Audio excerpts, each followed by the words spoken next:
Hello everyone and welcome to another Hallelujah Sees It review. Tonight I'm reviewing Sunset Over Water. It is a game published by Pencil First Games and is brought to us by the same team that brought us Herbaceous. So we have Steve Finn in game design, Beth Sobel with the artwork, Eduardo Baroff with Pencil First. Putting this all together, we don't want to also forget the rest of the team here with Keith.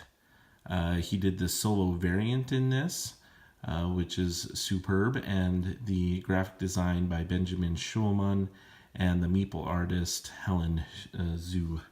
So this team has done another fantastic job. So if you watched my review of Herbaceous, you know that I was a huge fan.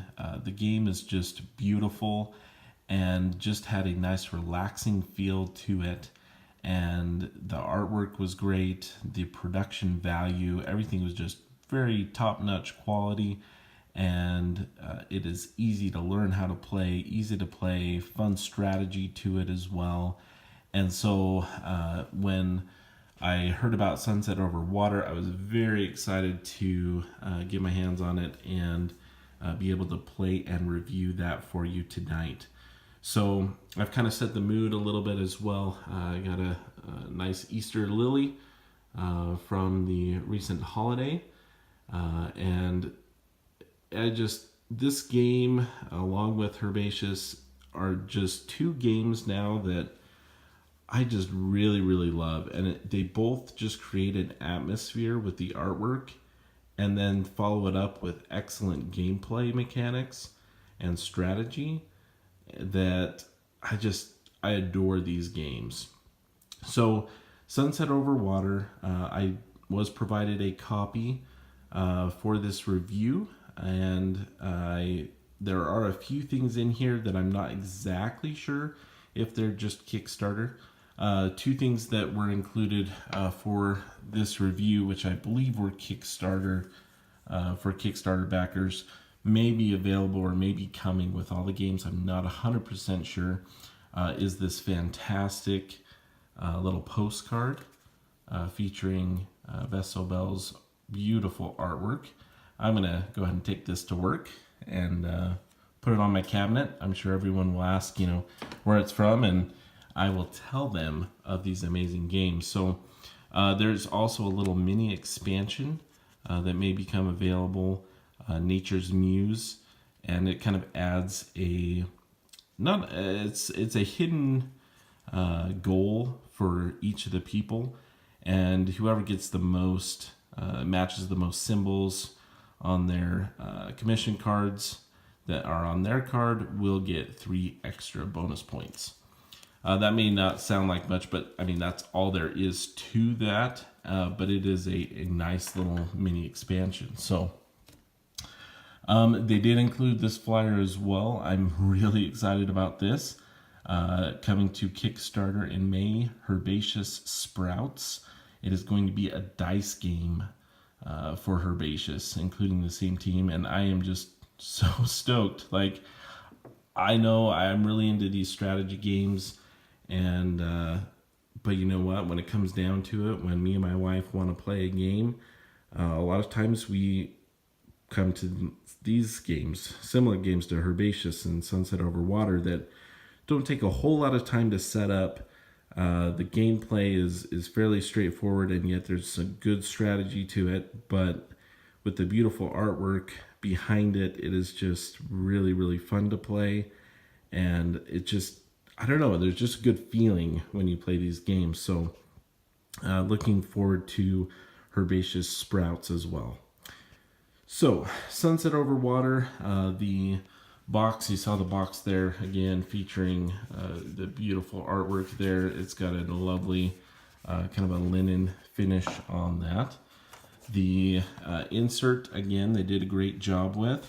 All the cards fit in there very nicely. You'll see the recessed slot here on the right hand side. That is for the smaller sized cards that fit all in there, with some more space for the larger cards on top. You'll see the 4 different meeples, artist meeples that were included in this game. And a really, really nice touch to this is that all 4 are slightly different. So they all have the same basic, shape on the bottom, but the heads, you can see some of the hairstyles and some of the hats are different. I'll show you the other 2 here in a moment, but everything fits in there nicely. I don't have to struggle with making sure everything fits, which is a really big thing for me.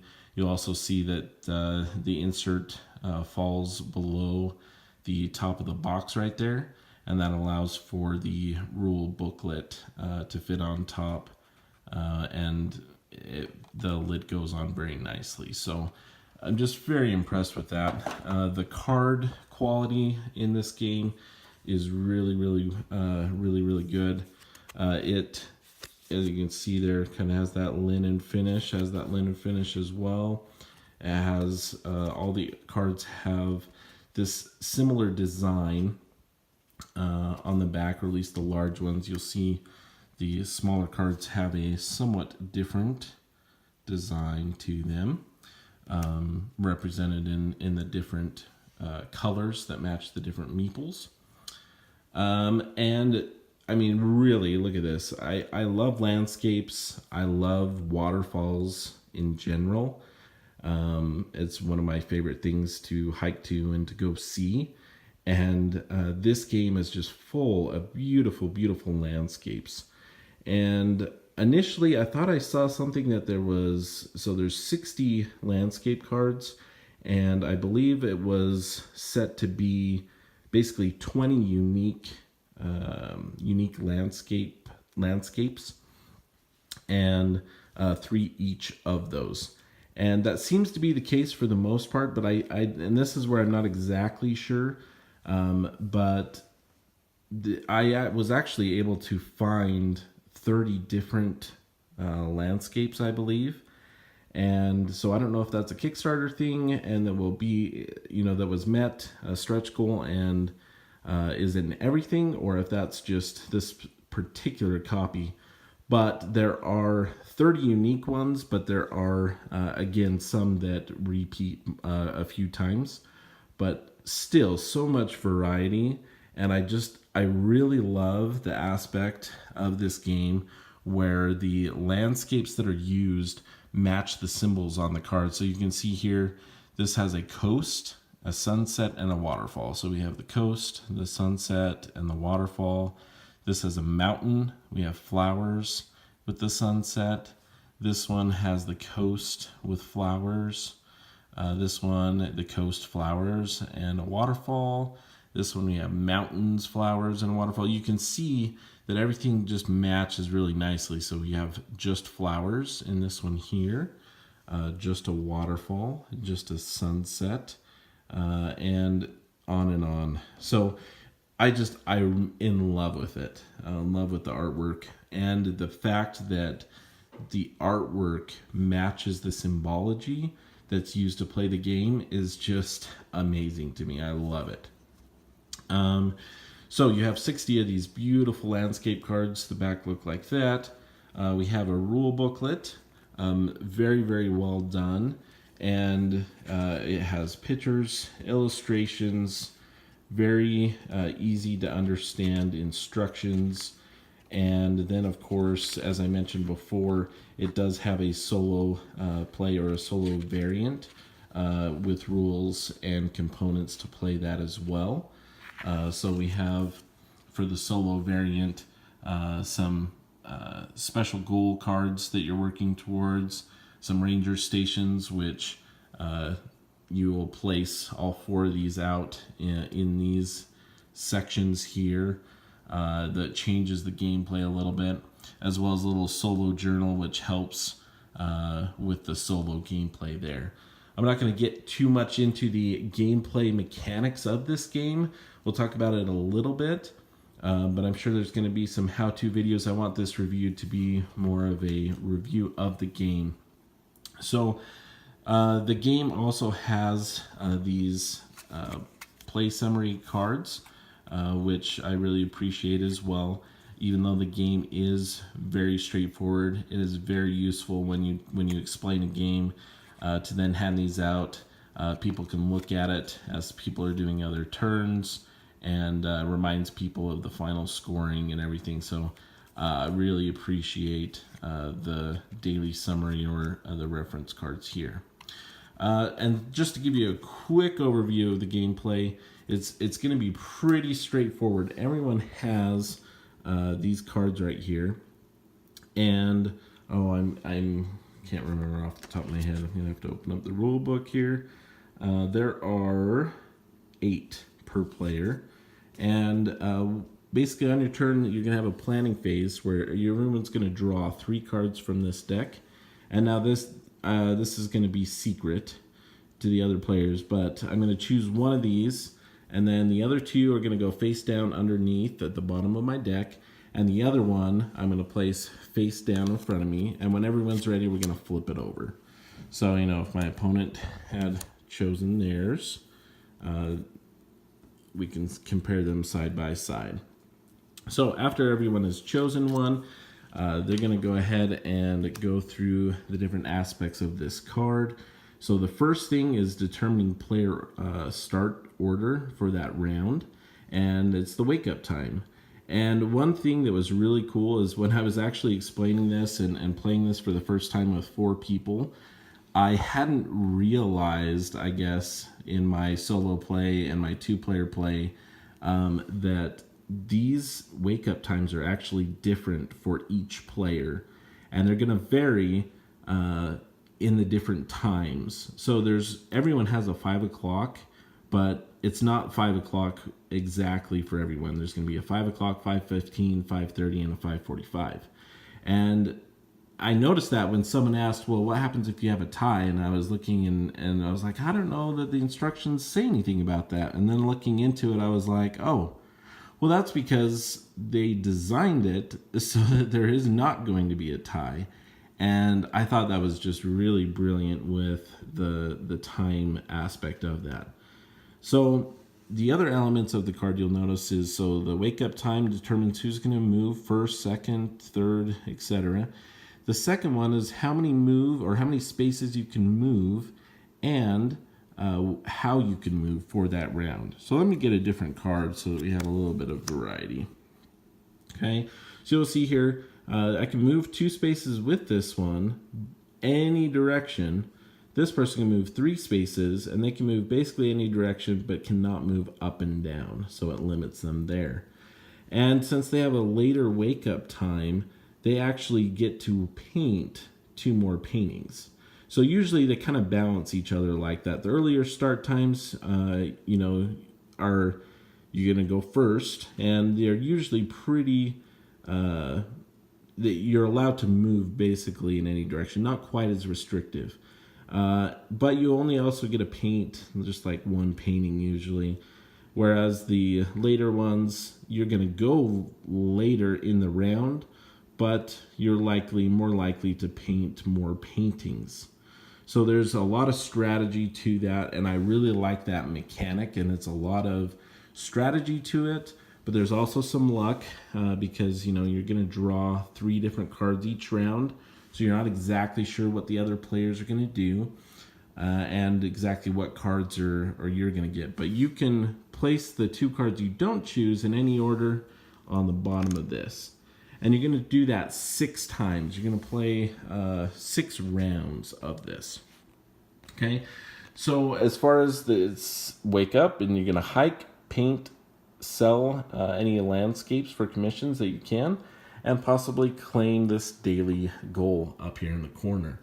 And that's really what the game is entailed with, is moving, and you're painting, or basically getting from the board these different cards.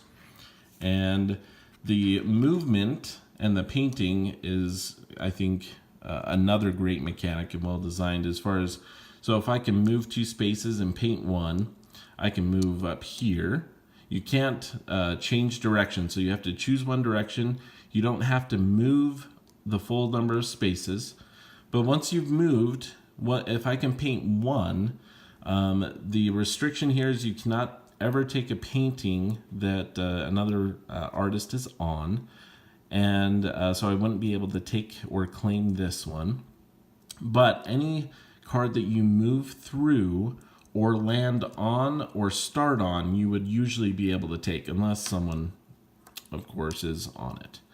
So if this person was over there and I had moved, I could take any 3 of these if I could paint 1. If I could paint 2, then I'd go ahead and take, 2 of the cards. And it doesn't matter, if I'm going to leave a gap. So if I wanted to take this one, or I could even take that one.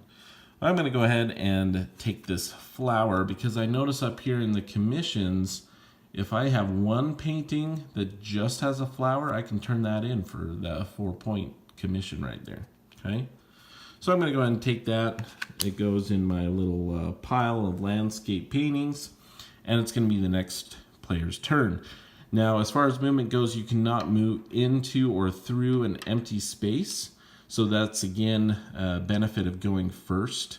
If you go last, you may get into a situation where, oh, shoot, I can't go the direction that I was planning on. Other than that, you're going to just move around and claim paintings. They do not get refreshed until the end of the round. And you can move through other artists, but you cannot land on another space as another artist. So you're going to be moving around, claiming paintings, as many as you can or desire to on the card, the planning card that you placed. And then you're going to go ahead and see, okay, can I buy or not buy? Can I sell any of my landscapes for these commissions? So this one's a single landscape with 1 flower. This one, a coast, and then any other symbol, but it needs to be a 2-symbol landscape. Whereas this one is a 3-symbol, 2 symbols and 1 other, etc. The other one that's kind of unique here is this one here, which you have 3 landscapes that have a sun on it. It doesn't matter if it's just a single sun or if it's combined with something else. If you have 3 landscapes with the sun, you can turn them in all 3 for the 6-pointer. Okay. This card, however, is not able to be pulled during that round. It's just letting you know and allows people to kind of plan ahead, because this will be the first one that kind of comes down available for next round. The other thing that's really cool about this game, it kind of has this catch-up mechanic, if you will, because going first can be very, very beneficial, especially when you're claiming landscapes that you see are needed for the commission cards. And it can really set you up. In some rounds you won't be able to sell any paintings, and other rounds you'll be able to sell 2 or maybe even 3. And you know what, if that happens, you're going to remove the possibility for other people to sell paintings that round. But it all kind of balances out. And so for example, this daily goal, be the last person to end the day in a corner landscape. So it gives kind of a goal and a benefit to whoever moves last and is in the corner landscape. So if you move into corner landscape, you can go ahead and claim that. But if someone moves after you and does that, they're going to claim it from you. At the end of the round, that is locked in and you get the points there. Be the last person to paint a landscape with exactly 3 features. So again, it's a nice mechanic. You'll get a new one each day. If it's not claimed for that round, it gets tossed and you get a new one. So it's a very nice catch-up type mechanic. So I think I've kind of shown you the basics of the game. You're moving around, claiming landscapes, turning those in for commissions. There are daily goals that you're shooting for as well. At the end of the game, if you have any extra landscapes, let's just say this person didn't plan too well or the cards just didn't turn out right, they ended the game with all of these landscapes. They're also going to get 1 point for every 2 symbols. So we got 1 point here, 2, 3 points that they can add to their total. And that's the game. And the solo variant plays very well as well. And I think the other thing that I really like about this game, Sunset Over Water, is the fact that when you play the game, even with 4 players, the the spread of points is actually still very, very small. So I think we played one game, and I think it was like 27 was the low, and the high was like 35 or 34 or something like that. So I really enjoy that it doesn't necessarily feel that you're out of the game ever. And so it's pretty tight, and I really enjoy that aspect of it. There may be times where you're feeling like, oh man, I can't do anything. I'm not getting what I need. But when it comes down to it, with the daily goals, and you may have kind of a rough round, but if you plan appropriately, you can have some really great rounds following that. And so I really, really enjoy Sunset Over Water. It plays really quickly. It is going to be a little more in depth. If you already own Herbaceous and we're excited about Sunset Over Water, and we're looking, is Sunset Over Water going to be, as good, or is it going to be different? Well, I'm telling you, it's awesome. I would highly recommend picking up both of these games if you have not already. And if you were unsure about Sunset Over Water, the gameplay, I'm here to tell you, the gameplay is really, really fun, and the solo variant is very well done as well. And backed with the beautiful artwork, and I think some people will pull the trigger on purchasing this game for the artwork alone, and you know what, that's great, because I think that the game itself, with just the artwork, would catch anyone's eye. But I'm here to tell you that the game is fantastic as well. So highly recommend Sunset Over Water, and go ahead and keep your eye out for Herbaceous Sprouts Kickstarter coming in May. I believe that time frame still stands. Keep your eye at social media, my blog. I'll let you know when it hits and is live. And just cannot get enough of this team. I hope they continue to make a few more games, because, again, even though I love strategy games and there's just so many different variety of games out right now, I'm like really excited for Herbaceous Sprouts. Like, it's at the top of my list as far as my most I can't, at a loss of words right now. My most anticipated game for coming out in 2018. And I believe, I'm not 100% sure now that I'm recording this. I know it's happening in May. I believe it is fulfilled later this year as well, but I could be wrong. So don't quote me on that. But anyway, this is Sunset Over Water, and as you can tell, I'm a big, big fan.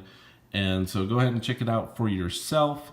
Look up some how-to videos, but the gameplay is fantastic, and I cannot wait. I'm going to go ahead and take this to work, put this on my work cabinet, and I'm just going to stare at it when I get stressed, and it's going to relax me and also make me wish that I was home playing Sunset Over Water. So that is how Lou sees it. I hope you have a great day, and thanks for watching.